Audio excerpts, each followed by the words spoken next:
This week's episode of Totally Rad Show is brought to you by Squarespace. Home box offices, Entourage, and GoDaddy. There's a book that people have been recommending to me for years, and it's George R.R. Martin's Song of Fire and Ice. Like Conan type book? It's not Conan. I mean, it's more, I always thought it was like a J.R.R. Tolkien ripoff because I started reading the Wheel of Time. Sword and Dragons. Yeah.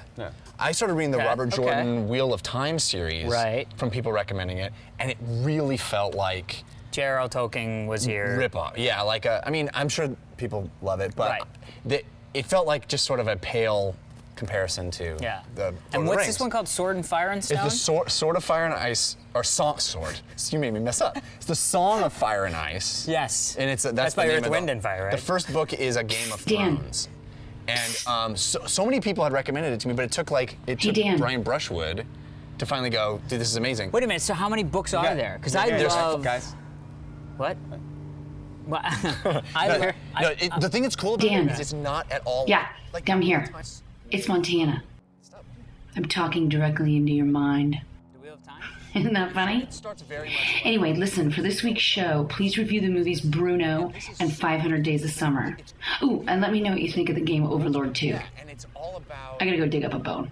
It's very hard. Right? This is it's really well written. What is wrong with you?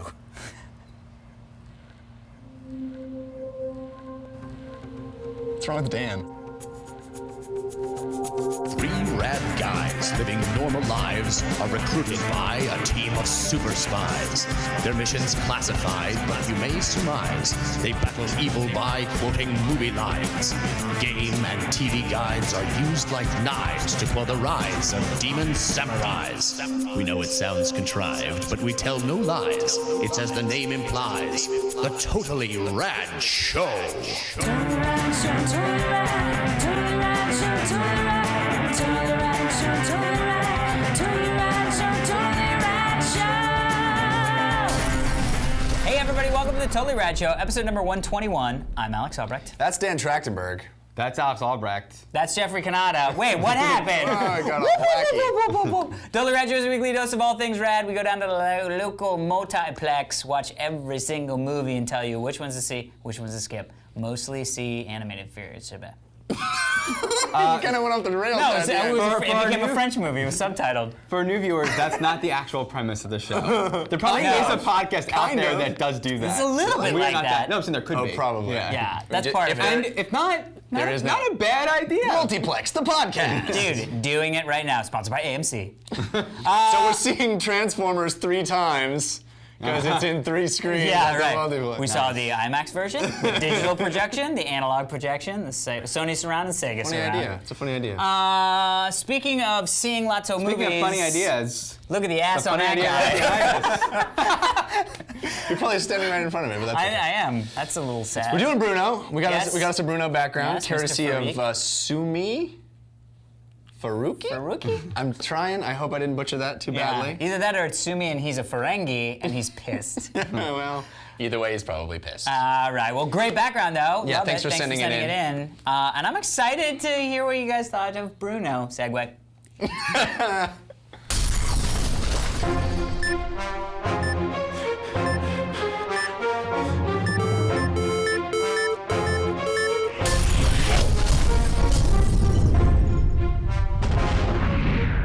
This week in movies, we're talking about Bruno and 500 Days of Summer. Yeah.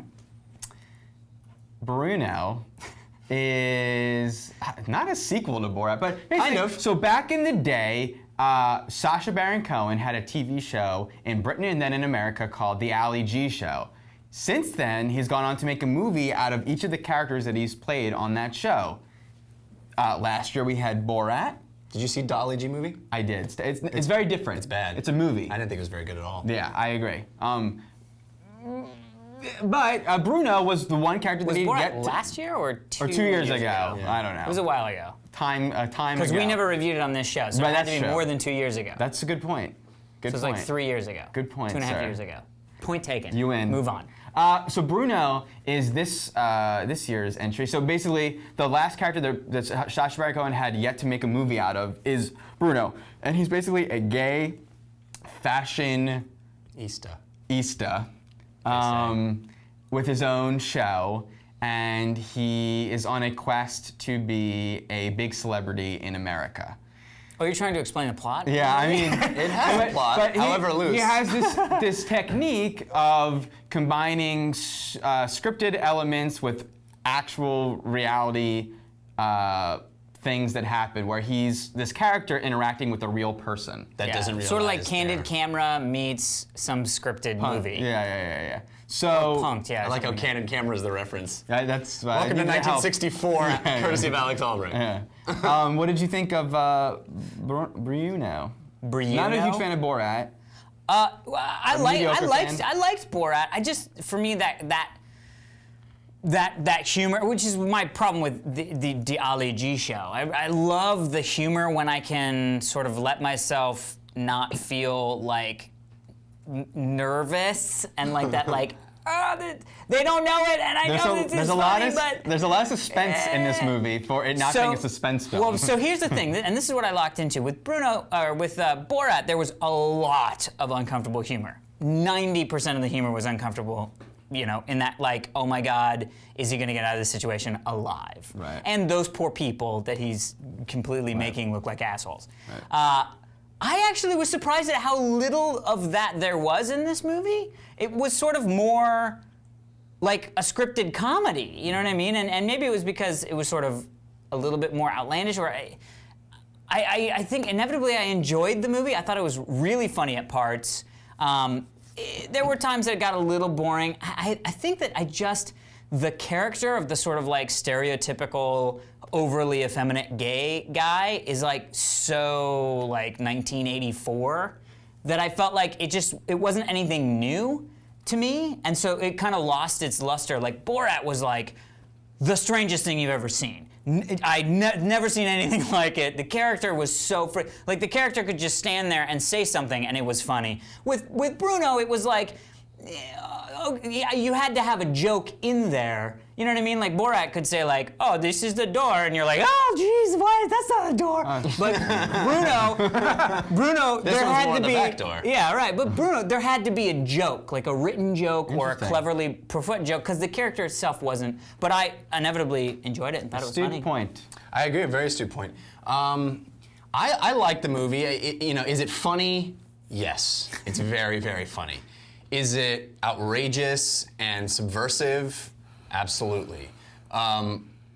Is it daring? He does sort of this daredevil comedy where he throws himself into these situations that you cringe when you see them because you don't, like you were talking about, and not just for the people that he's doing it to, but for his own physical safety. Yeah. But I couldn't help wondering how this movie is going to land on the gay community, because as much as Borat was about xenophobia, this movie is clearly about homophobia, and the way he chooses to, I think what he's attempting to do is hold the mirror up to society. Right. The way he chooses to do that is by adopting such over-the-top stereotypes that border on completely unreal, and almost and could possibly be offensive.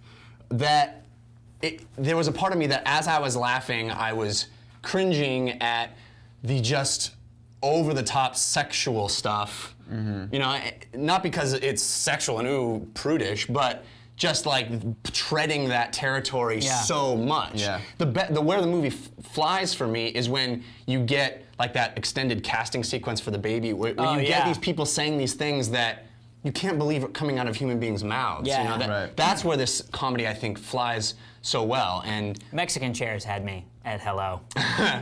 right, there's some really brilliant Yeah. stuff, but I do think it suffers a little bit from sequelitis. Yeah. In the sense that it is a sort of pale comparison, shadow of what Borat was, because it really is the same story. Yeah. Yeah. Yeah. What do you think, Dan? I agree with both you guys. I didn't really like it at first. Yeah. It took me a while to warm up to it. That was probably all because of the the story-oriented stuff in the beginning. in the butt moments. It's funny. I enjoyed Borat more. Yeah. I'm flip-flopping with you, even though I kind of agree with you in that I wanted more of that uncomfortable humor. I wanted more of the reality stuff. Yeah. There's a lot more story-oriented stuff in this. Most definitely. But despite that, eventually by the end of the movie, I found myself enjoying the difference between Sacha Baron Cohen in these movies and Tom Green or Jackass is that there's storytelling in his stunts. There's actually a poetry to all this stuff that's happening. Even in the filmmaking, there's some that would have been the greatest way to shoot that. It happened to be candid, or they set up the way, but it was a real moment. But like at the campfire with the guys, and they're at the bottom. Silence. A brilliant great. piece of storytelling. And so smart for him to know to stay quiet. Yeah.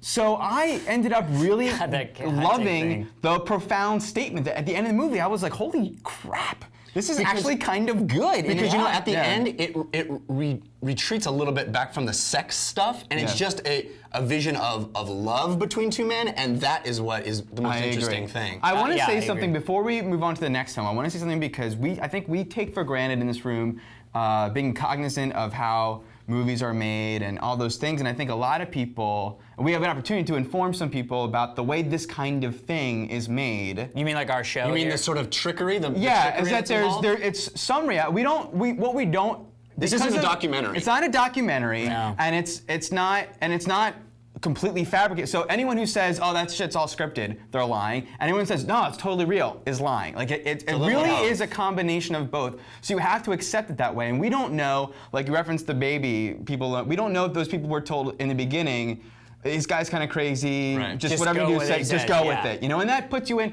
And when the people are put in uncomfortable situations and they say really ridiculous things, but they may be said, just go along with it. And some of what they're saying is a little bit weird. That would be what they would genuinely say. But some of it is, well, if you're uncomfortable, you just want to get out of the situation. You just want to be free of it. For me, I think it speaks to a broader truth.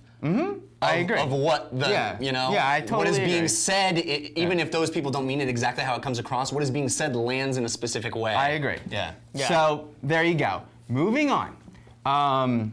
We raved about the trailer for this movie, Well, 500 you Days guys of raved Summer. about the So trailer. so that means that you probably loved this movie, but you're going to tell me I'm wrong. But just given Dan's No, theory, I know. So Oh, my theory, Dan Doctrine, my the theory. Dan the Doctrine. Dan Doctrine I is see. when Alex hates a trailer, he ends up loving the movie.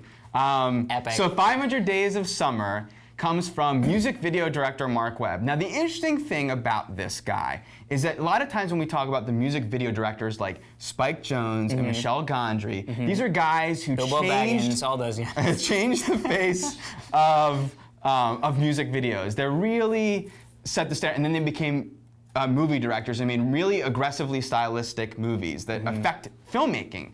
Mark Webb I always loved his music videos. He was never that guy. He was a really good director and made a lot of pop videos. Yeah. And really well, but he was never one of those huge music video names, though he was prolific. So I was very interested to see what would happen given this movie. Yeah. Because it seemed to be a combination. Can you name a couple of the videos that he directed? He did I just watched a brand new video. I the haven't band seen brand new. What's the guys where they make My Chemical Romance? I think a few of the pop Hillary Duff kind of deals. So not huge conceptual stuff. more Although like, he always made them story-oriented. One of the My Chemical Romance was the Saving Private Ryan video, so he did a little bit more, but not. But right. not like Michel Gondry and Spike Jonze. That's what I'm saying. Yeah, exactly. Yeah. So, that being said, 500 Days of Summer stars Joseph Gordon-Levitt as a boy infatuated with a girl, Zooey Deschanel, who plays Summer. Basically, the two big indie movie people. Yeah, I guess so. Zooey Deschanel for sure. Yeah, but he's like in all like what was it? Brick? I wish he was in more. He's not in enough. Brick wasn't he in Brick? He should have He was been in Peter Brick, yeah. Parker. Right. I keep saying that. Yeah. He wasn't. He was. Yeah, I think you're about 8 years too late. Anyway, 500 Days of Summer is what I just described. Yes. And I want to hear what you thought. How much did you love it? Not did you, but how a much? lot. Okay. I was on cloud nine seeing the trailer, and the movie is wonderful and heartfelt and feels like a little crust of truth. And I get a lot of flack via email and forum posts and stuff about my opinions when it comes to stuff like Transformers and these big popcorn movies where sometimes I don't have the patience, and people say, it's just supposed to be fun, let yourself go. Well, for me, the magic of something like 500 Days of Summer or The Brothers Bloom that we reviewed earlier this year, that is a transportation to a place of escapism for me that is much richer because it feels true and it feels real, and I see it makes me feel closer to humanity because there's this shared experience that I recognize as being something that could have been in my own life. And for me, that's the best kind of movie. And this movie really delivers on this. I love Jason Gordon-Levitt. I think he's great. I could see him in way more movies than he's in. It also has my single favorite song of all time, which is Please, Please, Please Let Me Get What I Want by the Smiths. So you gotta love it for that. It's got that whimsy and magic that I loved in stuff like Pushing Daisies, and it felt to me like a modern day version of one of my 3 favorite films of all time, Annie Hall. Yeah. Interesting. So if you haven't seen Annie Hall, rush out and see it. Interesting. Yeah, I have not seen Annie Hall, It's so I'll probably do that at some point in the future. So Alex, is my theory stand or has it been debunked? Your theory is, as Edward James Olmos, he standed and delivered. Yeah. What? Yeah. No, I love. I mean, it was great. It was sweet. It was almost just like an artistic love poem to Zooey Deschanel at times. I mean, the way you all right there, bud? I'm just making sure we're good here. All right, good. Everybody's good. Everything here is all right. Everything here is good. All right. This area is horrible. Take it from me, Dan, and never let him see you sweat. Anywho, yeah, no, I loved it. I thought it was great. I thought the filmmaking was really smart. The way that it was jumping, it sort of jumped through time. I got a little confusing as to wait, what day are we seeing them at? You know what I mean? Love the Friends. One of them had a good TV show. Yeah, The Friends was great. Coffee shop. No, the one. His 2 friends were both. One of them was a series regular on Criminal Minds, who I think is amazing, and the other one was played a really awesome recurring role on Medium, which was great. We didn't even mention the Medium moment in Bruno, which was ridiculous. Yes. So I thought overall, great movie. For me, didn't hit as home as Brothers Bloom did, just for me personally, but I thought, I mean, if you're in a relationship or want to be in a relationship, go see the movie, it's fun. Yeah. So everyone, except for people who are like, fuck life. Yeah, they should Although see they it. should That's see our it. target. They actually should see the movie. So everybody watching this, All right. go see it. Yeah, I love this movie about as much as Me? the guy loves Zooey Deschanel. Zooey Deschanel in the movie. Tongue-tied. What's amazing about it is, in the 80s, Steven Spielberg was able to make these really successful commercial movies that felt new and exciting and different than anything else we had ever seen. And we have yet to really get that in a romantic comedy. And I think Mark Webb has done that with this, in that this hits every single scene in this movie is a scene from another romantic comedy.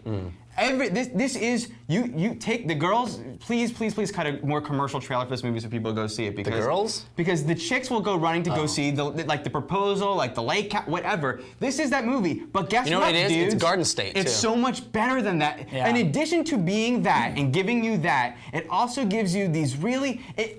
I agree in the Annie Hall reference. In some ways, it's better because it achieves. No, it's not better. It achieves the same degree of truth and reality and uniqueness without being esoteric and. I thought the trailer didn't do justice to the movie. I mean, honestly. Let me say a few more things before we jump back on that. But the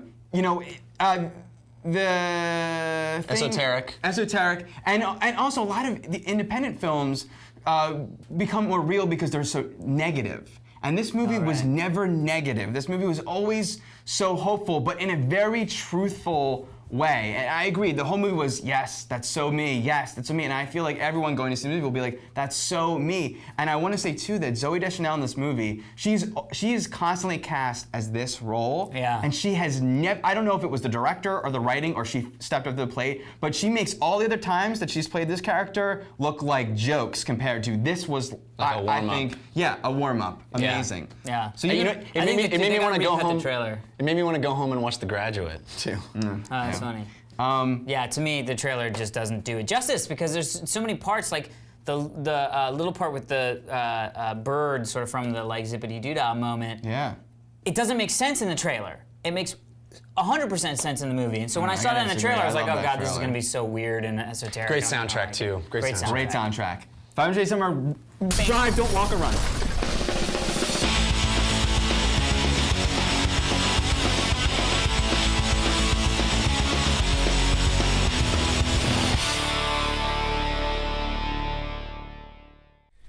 So if you've been watching the show the last few weeks, you have seen Dan and Alex's rad tour of their pads. And to be honest, I've been a little bit reluctant to do mine because I just don't think my pad is as cool as theirs. But it's my turn.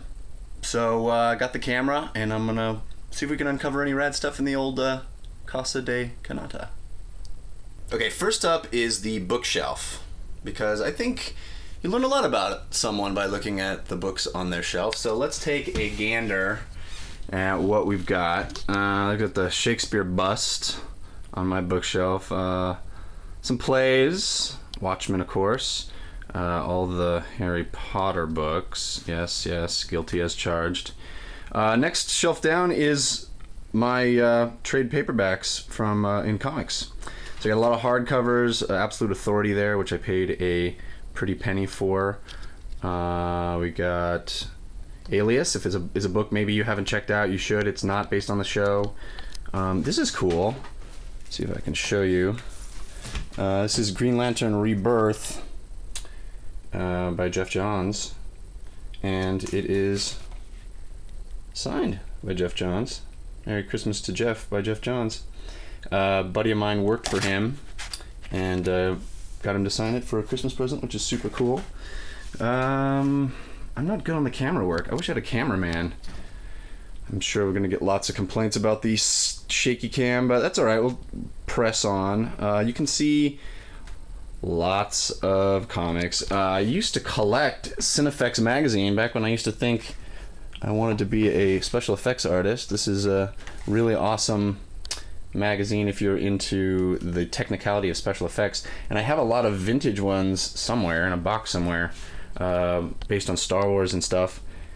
And those are really cool, especially when they were talking about miniatures and stuff. And then we got my favorite author down here on the next shelf, Neil Stevenson. Hopefully it's not too dark for you to see. Starting with Cryptonomicon, and then the trilogy of the best books I've ever read. The Baroque Cycle and Anthem, the newest one from him. Got lots of, let's go down, take a look. Stephen King, a bunch of plays, some Shakespeare, David Foster Wallace, who sadly committed suicide last year. Brilliant writer. And then we go down to the more disorganized shelf of actor-y kind of stuff. Plays. This is actually, it's hard to do this. I don't know how the guys did this so well. This is actually like the actual play. If you're an actor, you've probably seen Samuel French Dramatist Service play version. This is the actual one that I used. You can see the highlighted sections when I played Chris and All My Sons. Fun. These are the actual books that my dad, the first time my dad read The Hobbit and the Lord of the Rings, and then he passed them down to me, and those are the first copies I read when I was a kid. So that's kind of rad. And then third shelf is miscellaneous, complete works of Shakespeare, dictionaries, and the like. I've stopped collecting DVDs because it seems like the format changes so often, but I do have a few, and I thought it'd be interesting to take a look at them. On the old shelf, we've got The Shield, epic, complete first season, gotta have it. and Two Towers, Fellowship of the Ring, some old VHS tapes, but you gotta have your favorite movies of all time, and that's where these come in. Annie Hall, which you'll hear me talk about in this episode, actually, and My Dinner with Andre, which I don't know if I've talked about too much on the show, but this DVD actually is very difficult to come by now. I think it goes for like over $100 because they don't make it anymore. This is one of my favorite movies ever, and it's just two guys sitting at dinner talking. It's the most fascinating thing ever. Ghostbusters, of course, which I will soon be replacing with the Blu-ray version that's come out. Akira. Oh, the funniest sketch comedy show ever, Mr. Show with Bob and David. If you haven't watched it, you must. It is hilarious. I quote it constantly and almost nobody gets my jokes. But what's new about that, right? We got a cool Simpsons toy bust with Bart and the comic book guy. Best toy ever. And some board games. If you've seen my blog over at jeffcanada.com, you have undoubtedly seen these board games, or me talk about these board games. Settlers of Catan and Puerto Rico. Also got the Boo. Taboo is the S from way back. Loving. I'm talking like Alex now. From way back. Anyway, Taboo in college was my jam. Played it for hours on end. Yapples to Yapples, as I like to call it. One of the most brilliantly simple board games ever. And then, of course, Munchkin, which is like crack to many of us. Yeah. So, pretty mild DVD shelf, especially when compared to Daniel. I think I got some Blu-rays over there, 300. Most of those were given to me by the guys. Dan gave me Life as a House, which made me weep like a tiny baby, and Road to Perdition, which also made me cry. Dan likes to give me movies that make me cry for some reason, but yeah, so that's the DVD shelf. I think we should move into see my epic computer station. Okay, this is what I should have been doing right away. I should have just been using Mini-Me to talk, because clearly those shots with me in them, not the best. But Mini-Me can do a really good job. This is the really amazing tinfoil statue that was given to us by a fan. Odocta and his buddy made this. It is so cool, and it sits with me right next to my computer as I do all my daily activities on the computer. This is my monitor, if you can see, and of course I'm sitting at the Totally Rad Show forum, which is where I spend most of my day. And there's my calendar, my little calendar from my nephew dressed up like Iron Man, which is pretty badass. I use that daily to keep track of activities. A little lamp, because I have not yet upgraded to a light up keyboard, so until that day I will use this tiny little lamp to illuminate my keyboard. Then we'll scroll over here to the entertainment center, sitting right next to my computer. Don't have a huge room, so everything's kind of packed together. The PS3, 360, and the Wii all there. My Xbox Live Vision camera next to my Samsung television, which is dark black, so you probably can't see it. I probably should have turned it on.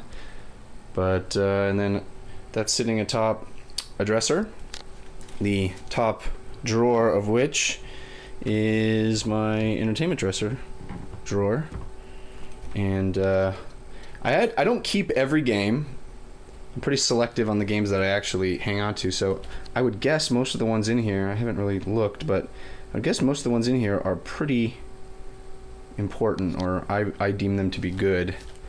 The Halo series, of course, all the Guitar Heroes, Rock Bands, Civ Revolution, which is a game every human being should play, Fallout 3, Boom Blocks, of course, Super Mario Galaxy. Good times. Got the DS in there. My PSP's in there too, somewhere in the bottom of that pile of electronic wiring. Remember how I said My Dinner with Andre is one of my favorite movies ever? Yeah. One of the few posters I have in my room is a framed movie poster from My Dinner with Andre. Hopefully, if you're watching this and you have not seen that movie, you'll give it a shot. It's not for everybody. A lot of the people that I recommend it to don't like it, but if you do like it, you will love it. and it will probably stimulate your imagination in ways you hadn't really anticipated. 3 of my prized possessions, my medals from running the LA Marathon 3 times, hanging auspiciously from my cupboard doors. And those cupboards actually, I don't know if this is even interesting, but we'll take a look. Full of comic books. Yep. 2 deep comic books. This one has my dice for D&D hanging in it, and I think actually Dan's dice somehow I have.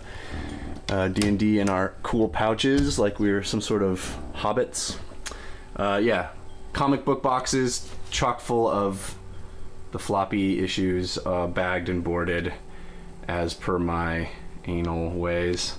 Another cool poster, Oregon Shakespeare Festival, production of Midsummer Night's Dream they did a few years ago that I went to and loved. And guitar, play that. Not much else cool in my room, gotta admit. It's kind of small, and maybe we should go back and let Mini-Me close this out. But yeah, that's my pad, peeps. I hope you liked the tour. Punch it out, Mini-Me. I don't want to. No, seriously, punch it out, dude. Come on. No. All right, rock and roll.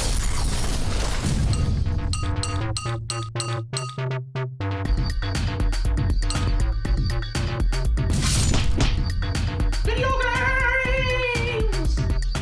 This is the time of year, the summer, which traditionally is kind of a lull in the video game releases. So we're gonna talk about a game that's been out a couple of weeks, and it's Overlord 2, which is pretty interesting that it got a sequel. The first one, I think, was overlooked by a lot of people. It's a game from Triumph Studios, and it is unique in that it's really attempting to blend a real-time strategy kind of gameplay with a third-person action game. So you're commanding, you get to be evil. The whole concept of the game is that you are the evil overlord, ruler of the netherworld, and you get to come up and basically pillage towns. And the way you do that is you control hordes of minions, little demon guys, and there's 4 different types of minions that you eventually get to collect and have part of your army. And they do different things. There's grunts, and there's fire guys, and there's stealth guys, and there's sort of healer dudes. So you're running around. You get to be evil. You're commanding them with control points, much like a real-time strategy game would be. But there is a lot of role-playing elements also. You can upgrade those units. You can resurrect ones that have leveled up a great deal. You can outfit them with armor. You can forge your own weapons. A lot of depth and a lot of interesting genre-bending mechanics. Alex, what did you think of Overlord 2? Did you play the first Overlord? I didn't play the first Overlord, and I will say that this, to me, is the perfect way to get me into an RTS, because I'm not a big fan of RTSs. Right. As I've sort of gone on record to talk about. So it's sort of that step-up progression into, well, it's not really an RTS. I'm this guy whacking things. Oh, I got minions, oh, that's fun. I'll send these guys there and send those guys there. Okay, I get it. Yeah, you really are able as the player to decide how much you want to take advantage of the strategy stuff, or if you just want to keep pressing your attack button and just play it like a third-person action. Right, and I think that to me is where it kind of fell apart, because I really enjoyed the vibe of it. The sort of like, laughy, kind of cartoony, it sort of felt very like Dark Crystal meets Fraggle Rock. Yeah. You know what I mean? Like. Oh, and I do want to say real quick, let me please. interrupt you.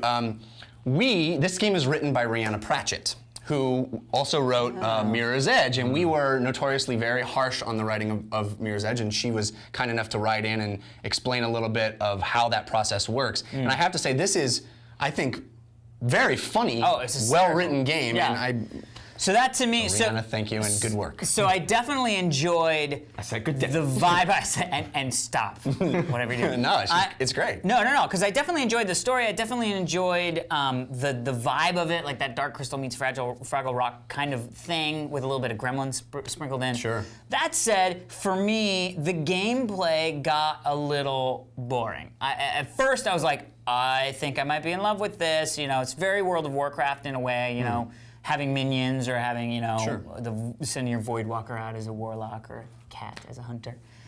So I really enjoyed that. When I started to get the new units was when I started to kind of go, I smell some RTS here. Because before it was like, this guy, bah, bah, bah, bah, bah, this guy, bah, bah, bah, bah, this guy, bah, bah, bah, bah, bah, and I would literally like sit back and watch this chaos happen, and I was like, that is satisfying. I like that. Yeah. Then when it was, all right, wait, I got to select the grunty guys and send them in. Then I got to wait, and then I got to send in the fire guys. It just started to kind of calm down. I kind of enjoyed that like free-flowing stick of sending them everywhere and having the destruction. So inevitably, I think I enjoyed the game, but it got a little old for me. But I did have fun while I was having fun. Oh, that's good. That made sense. Did you have any fun while you were having fun, or? Interesting that you would phrase it that way. One, because it's exactly what Alex said. Two, because what I was thinking about this game was thinking this doesn't fit into the category of games where just the mere playing of it is fun, like just the mere controlling my dude in Prototype or Mirror's Edge, is elation. Just the sensation that it creates is so fun. So this game, I never really clocked into having fun playing the game. But I did find it amusing and interesting that here I am interacting in a 3D space, but I was sort of playing a puzzle game. So I had to figure out how do I open that thing? Oh, if I send these guys around and this up here, and I'll let you know. Like I was like, that's kind of cool that I'm doing that. I mean, yes. I found that stuff to be a little tedious. I don't disagree with that. Yeah. I don't disagree with that. But it's sort of an interesting way of playing the game. But I didn't love it. Yeah. Yeah. You know, I never got to a point. I only unlocked two dude. I only unlocked Fire Dude and the other dude. Oh yeah. I sense that it starts to get epic and crazy, and that may have been when I would have clocked into the game. You know, that's really my biggest complaint with the game, because I feel like it takes so long for the game to get going. I felt like I was playing a 5-6 hour tutorial through the whole first part of the game. Yeah. It is so, and maybe that's necessary because there are some really deep mechanics, but like you said, Alex, it gets a little mired, and I found the first few hours I was playing the game, I really didn't like it, but as I kept going, I liked more and more because you kind of realize the level of strategy that you can employ. But there's Which so is much. funny, because that's exactly the opposite of me, because I don't like those strategy games. Right. You know what I mean? But you're correct, I think, in saying that it kind of gets mired in its own trappings. Yeah. In the sense that you start going down to the netherworld, and it's so tedious to go down there and visit the fort and then go and visit the thing and resurrect your guy that you've been leveling up. He dies, and you're like, I gotta go all the way back to the freaking netherworld just to resurrect him. Yeah. I wish there was such an easier way to do all that stuff and much quicker way to do all that stuff. So then I think that would make it feel more like a RTS, which you may not like, but to me, I wanted the ease of being able to select my units and I wanted to be able to swap units on the fly rather than having to run back up to the nodes and pull guys out or whatever. There's some really cool stuff in this game, though. I already talked about the writing, which is great and funny and genuinely witty. I love the mounts, like how your you little can like demons, throw them onto wolves and stuff. All the different mounts in the game are really cool. And you know, I think as I played it, I liked it more, but it just takes so long to get there that it's not a game that I could easily recommend to someone. I wish I'd been able to experience all that you were saying, because it does sound cool. I think overall the best part of the game is the atmosphere. Yeah. It's great, and it's great the like embracing of the evil, you know, and killing gnomes. It's fun. Clubbing baby seals. Clubbing baby seals was epic. But yeah, it did take a little while for me to be like, okay, forget it. I am evil. I'm doing this. I'm clubbing baby seals. Right. And everybody's cool about it. I want to talk about another game that was just announced, and it's a pretty big deal, I think. The MechWarrior franchise is a very classic PC franchise based on the BattleTech universe, and it is there's a new game released, and it's interesting because the company that used to make MechWarrior went out of business, but one of the guys who used to worked at that company founded a new company, and we're getting a new MechWarrior. And this isn't MechWarrior 5, it's a rebooting of the franchise, but it looks very true to that universe, and it's that very simulation style. Yeah. You're in a giant walking robot, you've got console in front of you, and it's very much like Robot Jocks. Okay, I was gonna say flight simulator for mechs, but it's that kind of the idea that if this technology really existed, This how is would what it it be? would be like to pilot it. Yeah, right. and I used to play with those. like peripherals where it's like. Well, that you're referring to that old Xbox game, but the MechWarrior franchise specifically was like this old PC, way back Don't PC they have game. peripherals for the PC that's like this thing and this thing? They may. I'm not aware of think them. they Probably did. do. Yeah, They're yeah. probably the real hardcore guys. Yeah, exactly. Yeah. Anyway, this new game looks graphically up to date. It looks like we got indestructible environments. I'm sure you're seeing the trailer behind me if you haven't already. And I played the heck out of MechWarrior back in the day, and it was very technical. You could like outfit your mechs almost like a racing game where you would tune the tires or something. It's the same type you of get thing. like more RPMs out of your engine and shit. Yeah. Did you ever play any of those games? Yeah, here's what I was gonna say. This is not just a game. This is a genre. Of Very much so, games. and a genre that has been dormant for quite a while. Right. Yeah. Well, yeah. I mean, the games that I played, Crazy Ivan on the PlayStation, and Virtual On, which is like an arcade Very version much, yeah. of Which this. is, I think, is on Xbox Live Arcade now. Yeah, but in the arcades, it was twin awesome because you had sticks. two. Yeah, exactly. But now Oh, you yes. got twin sticks too. Interesting. I might should enjoy playing download that. it. I love it. I had remember two sticks. like loving that, but it cost so many quarters. Yeah. So I had played a little bit of the traditional MechWarrior games, but I could never get it. I was younger when I played them. Right. And then since then I've just avoided them because I remember I had that taste of not enjoying this. But you saying that right now, where it almost sounds like a Simulator? like a simulator, like a real-time strategy where you set your parameters, and then like in the Civilization series, you don't actually fight. You like beef that's up not your a- army, No. and then you see them fight. Now I know in MechWarrior you not have the control case. over that. Yeah. So it's kind of like that. I was just thinking this could be fun. I love the assembling my dudes and making them more awesome, and then I get to actually control the fight as well. Well, it's not that you're controlling a huge army. You're a No, I pilot know. in one mech. Yeah, so it's yeah, more He's like just saying. I'm just saying It'd the be like idea the of mental game, like mental game, getting and then ready, fun and then arcade right. game. Yeah. It's more like Just an F-14 game where you're dogfighting. Instead of dogfighting, you're walking around cities and. But there's something, I could get in. I Here's could the get thing. into that. Dan, you nailed on something that is the reason why when I watched this video, I went, oh my God, I am now so freaking excited to play this game, is because I always, and maybe it was just like my ADD when I was a kid or whatever, I could never get into the true simulator games. Now, and there was I'm going to nail you on this, though. Ready for this? Because Yes. you loved X-Wing, right? I did love X-Wing, yeah. And that is that. Wing Commander? No. Well, not as much. X-Wing was Wing Commander.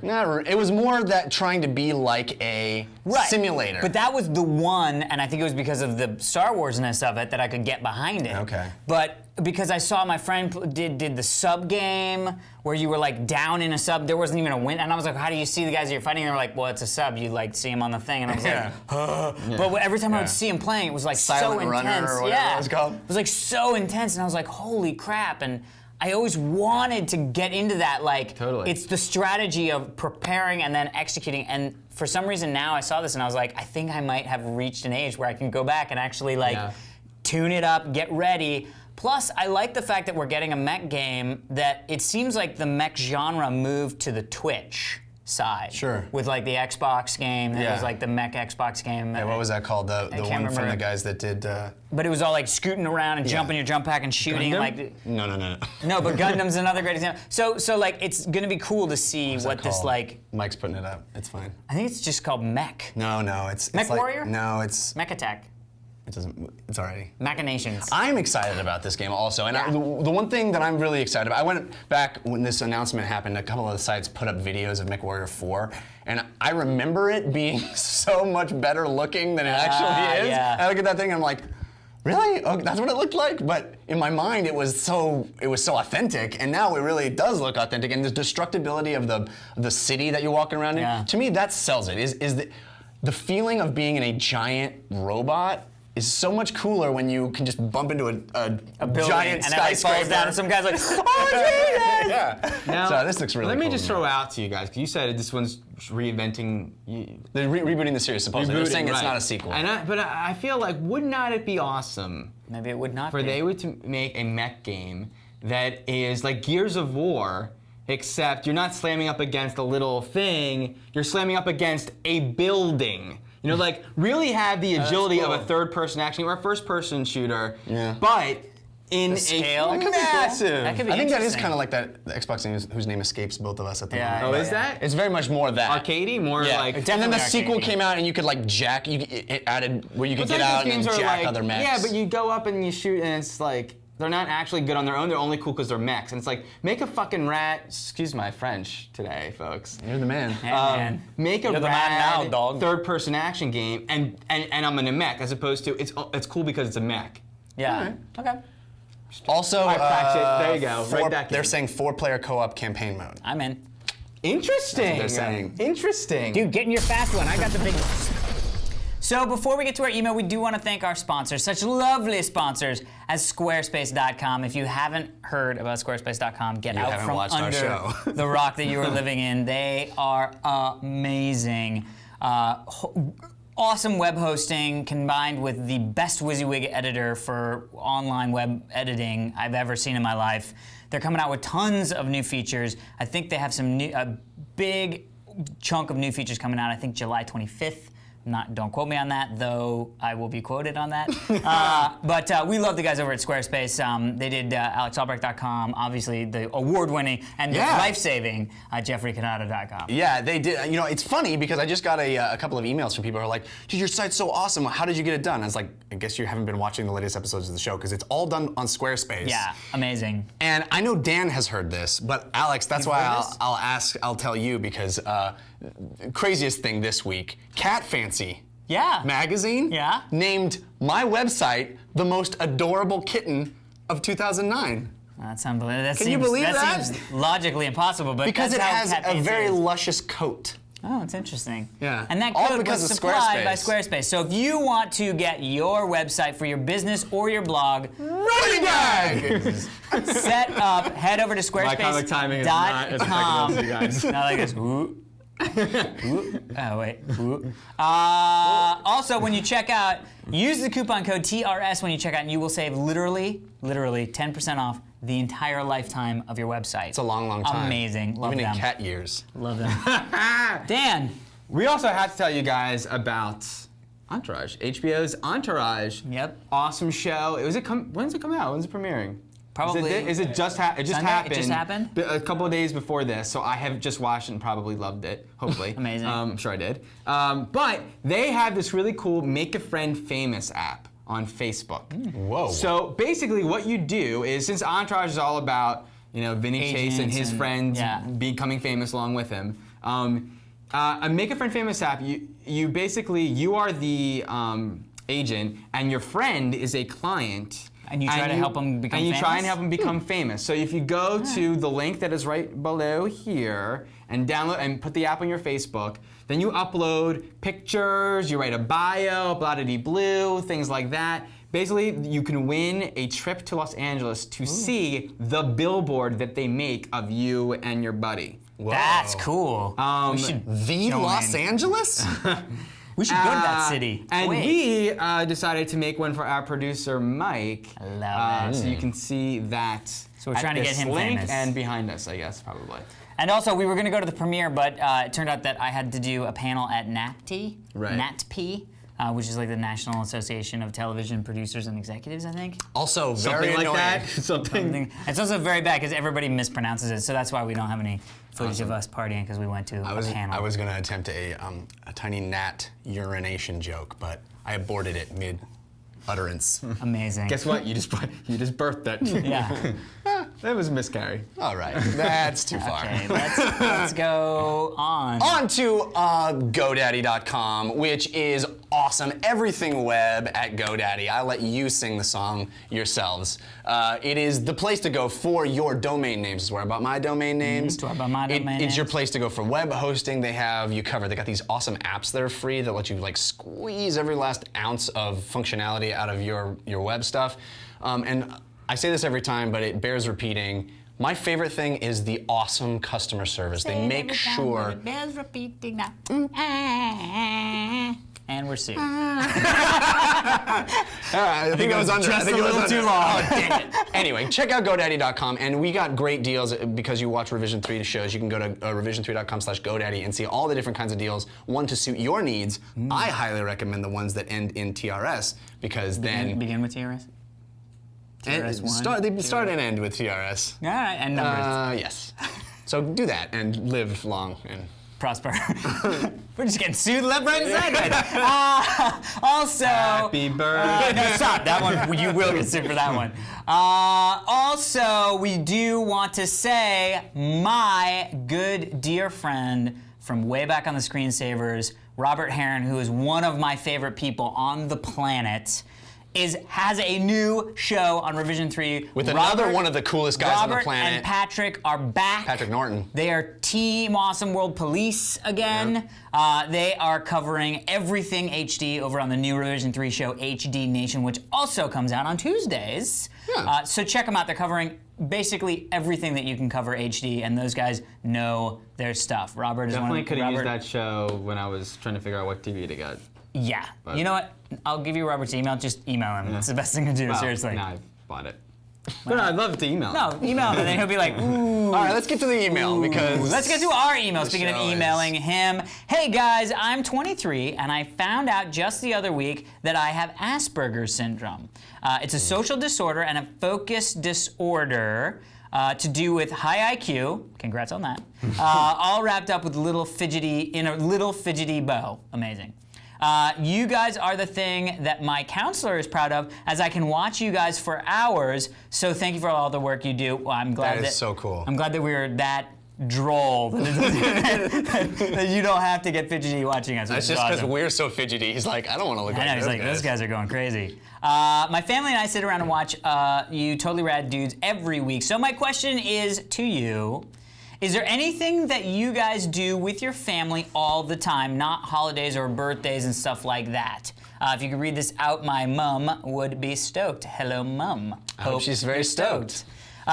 Jonathan, this may be hazardous to your health. Fist pump, kaboom. Amazing Very cool. email. Good question. A lot of family questions. I think we're pretty much a group who enjoys our family. We have family ties. Yeah, most definitely. And sometimes different strokes. Sometimes growing pains. But it's a full house nonetheless. Yeah. Get that silver spoon out of your mouth. And get off that toy train. What's happening? Now? That is my favorite thing that ever occurred on the show, period. Jeff, I just love that I made a joke about We the just worst basically sequel scored him on ever. the facts of life right there. I love it. certainly did. Okay. How many references did you guys make? Like I don't know. 2, 2, 7? I love it. Mike just died.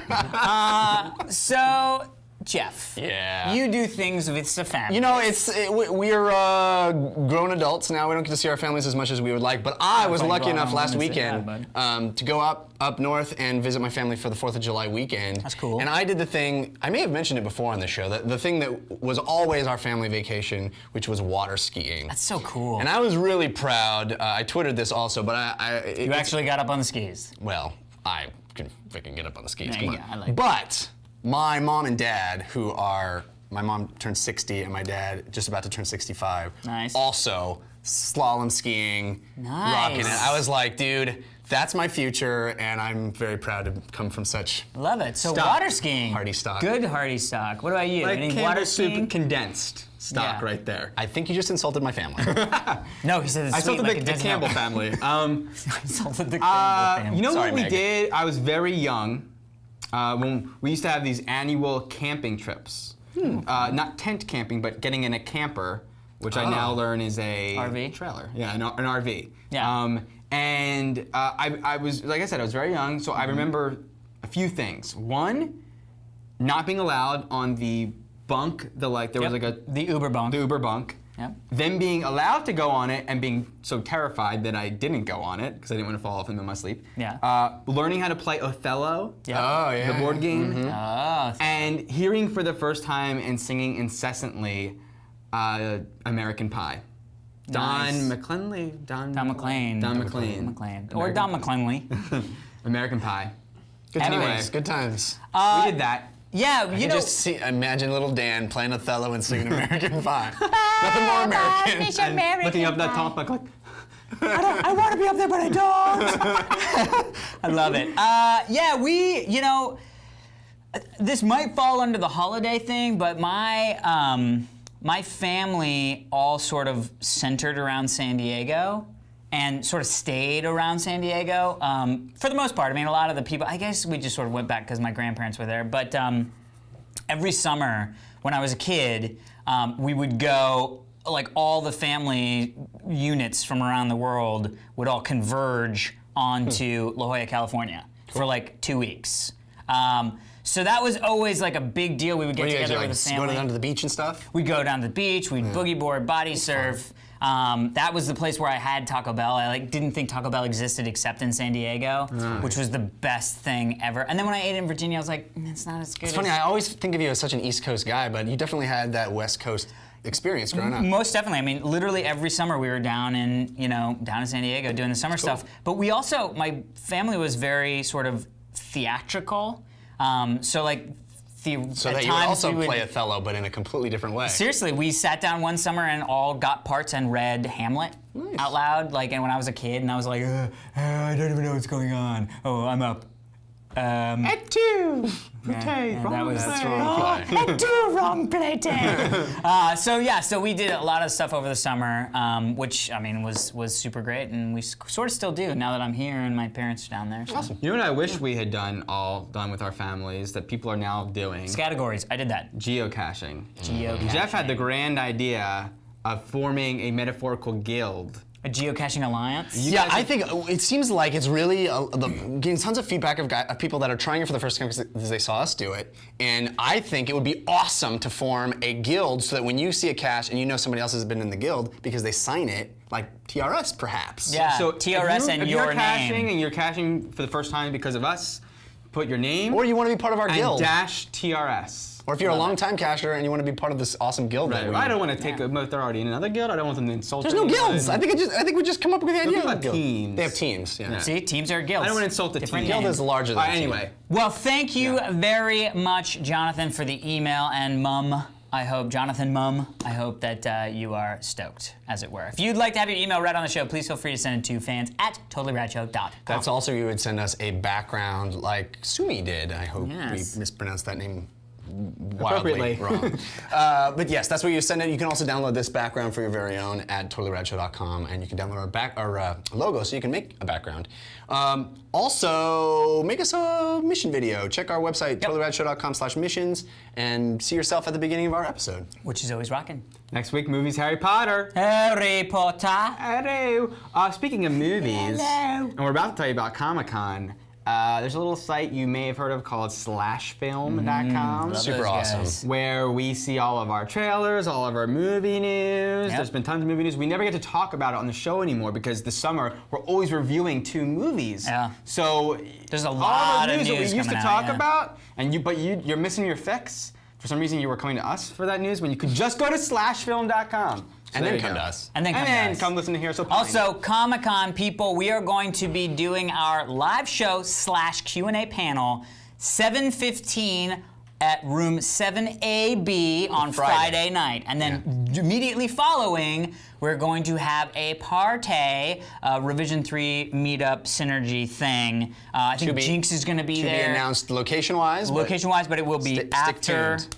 the show on Friday. And also, if you're still around on Saturday, I'm going to be hosting the Roman Dirge panel, I think at like 6:30. I have no idea where. Also, if you're not going to the con, Yeah, if you couldn't get a badge, Aim to be at the Come to the meetup, party. which will be the location's TBD, but we are definitely having it at around 10 o'clock. Also, grab yourself a T-shirt Nice so shirt. we can identify you and you can say, "What's up to us?" We got all the TRS gear on Jinx.com is on sale in anticipation of Comic-Con. Correct. Just use the promo code at checkout, TRS Comic Con. That's TRS COMICCON. yes, and that'll give you 20% off. So, And grab yourself a sheet. These are yourself awesome some shirts. shirts. What up? That's major percentage off. All right, let's wrap this puppy is. up. by saying goodbye. And the DVD is coming, if it isn't already out. Yes. The DVD. Revision3.com/TRSDVD. Cool. TBD. What up? Wow. It's really, really Especially cool. in cars. You guys gotta hear this. That's the best. This is some good shit. You're not even listening to anything I'm saying. What are you You're not listening to? hearing- There's nothing else to listen to except Jeff talk about the witches of You Eastwick. can't hear Montana? What? The dog? What's wrong with Dan? It's like he's listening to dogs.